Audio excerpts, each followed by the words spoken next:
Hello guys! Hello! This is for Capricorn. Capricorn, welcome dito sa aking channel. Kapalaran 888. Titingnan natin Capricorn kung anong messages, vibration, gabay, energy para sa lahat ng Capricorn na nanonood sa ngayon. Ito ay para sa second half ng November 2025. Titingnan natin. This is from November 16 hanggang November 30 of 2025.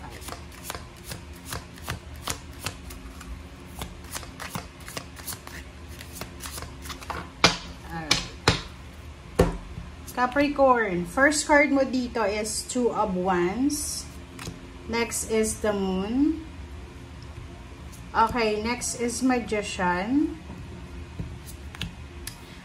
Two of Swords. The Emperor. And Ten of Swords. Alright, so kung makikita mo dyan, unahin natin yung last two cards mo. Sinasabi ng baraha sa'yo dito na siguro meron sa inyo Capricorn na marami kayong pinagdaanan na mga struggle regarding sa trabaho, or kung may negosyo ka man, or family life, or kung ano man yan, kasi this one is recovery from pain and heartaches eh. Yung parang halimbawa sa loob ng trabaho, nabully ka sa loob ng pamilya, in-laws, friends, yung parang nagtiwala ka pero tinatraidor ka pala, parang ganun. So, sa last 2 weeks ng November, you will have the opportunity. Okay, magkakaroon ka ng oportunidad or makakakuha ka. You will get na oportunidad na posibleng yun yung magiging rason para makarecover ka sa kung ano man na setbacks or mga trials, errors, mistakes na pinagdaanan mo sa past. Okay? And number 4, this is the Emperor card. So, makakaramdam ka ng sobra-sobrang power. Diba? Yung parang, yung power na yan is yung marirealize mo na meron ka pala na isang bagay or meron kang qualities or meron ka na may pagmamalaki.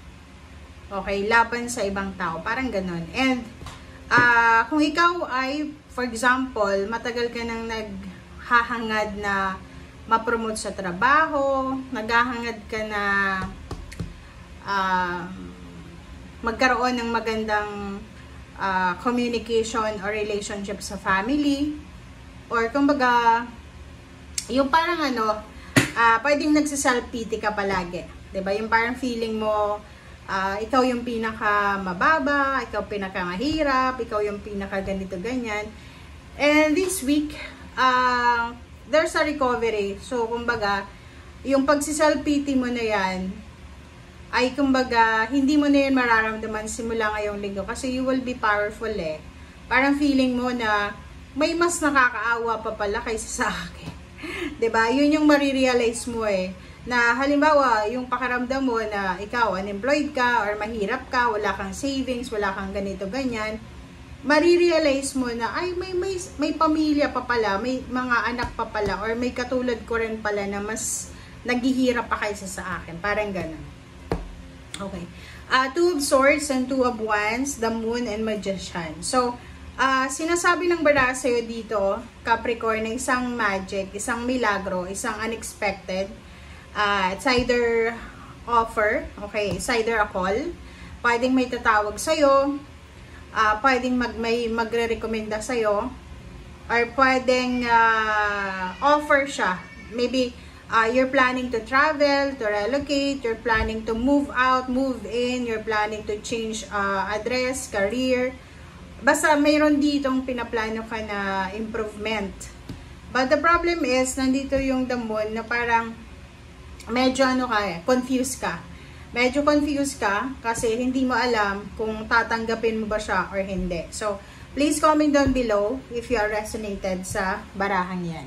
Okay, let's check. Ano pa ba? Capricorn.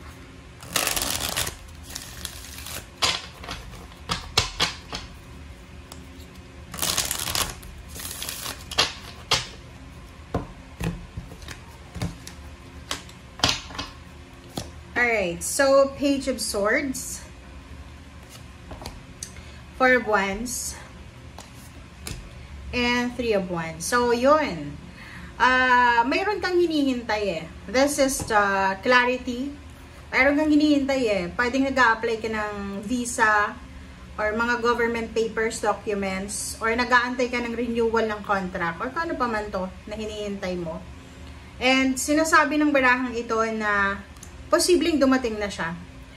It's either nag-aantay ka ng wedding proposal, it's either nag-aantay ka na makapagtapos na yung mga anak mo, or nag-aantay ka ng, like, halimbawa yun nga yung sabi ko sa'yo dito, na pwedeng nag-aantay ka ng confirmation, renewal, parang gano'n, yung kontrata, or kano pa man.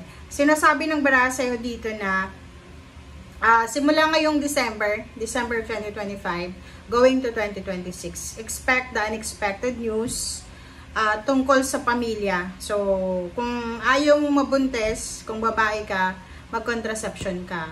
Kung lalaki ka naman, ayaw mong makabuntis, contraception din. Kasi, yung 4 of Wands dito, maybe there's an unexpected baby, unexpected new members ng family, unexpected connection, unexpected na celebration. So, kailangan natin na pag-isipan lahat ng mga desisyon or lahat ng plano natin simula ngayong December. So, going to December na yung message mo.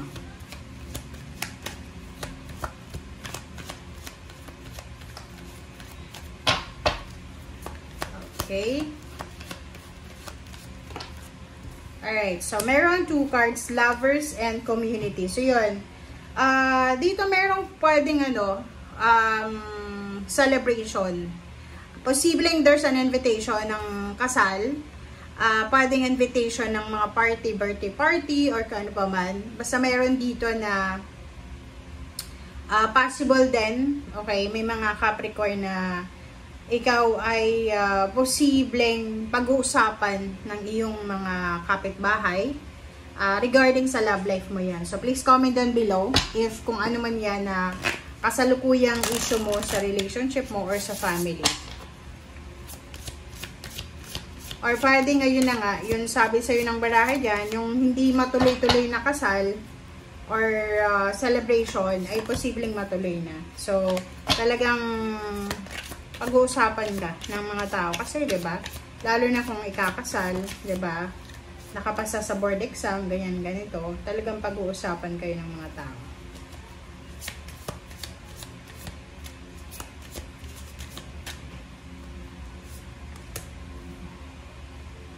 Okay, next.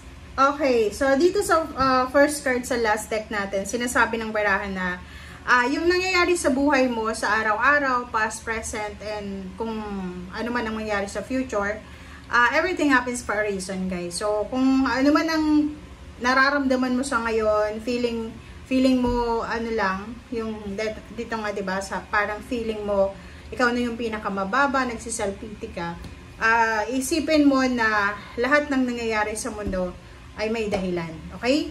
Make time for yourself. So, bago pumasok yung December, okay, pagandaan mo yon. So, take care of your body, take care of yourself.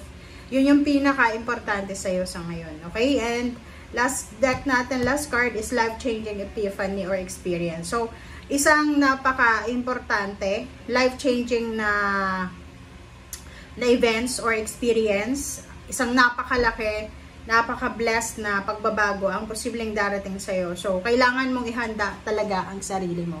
Okay? And, yun na nga, maging careful ka rin. Okay? You need to be careful, Capricorn, kasi 2 of Wands, 2 of Swords, Magician, and the Moon. Minsan, may mga offer sa atin, like job offer, lalo na kung long distance offer, or pwedeng kailangan mong mag-take ng risk.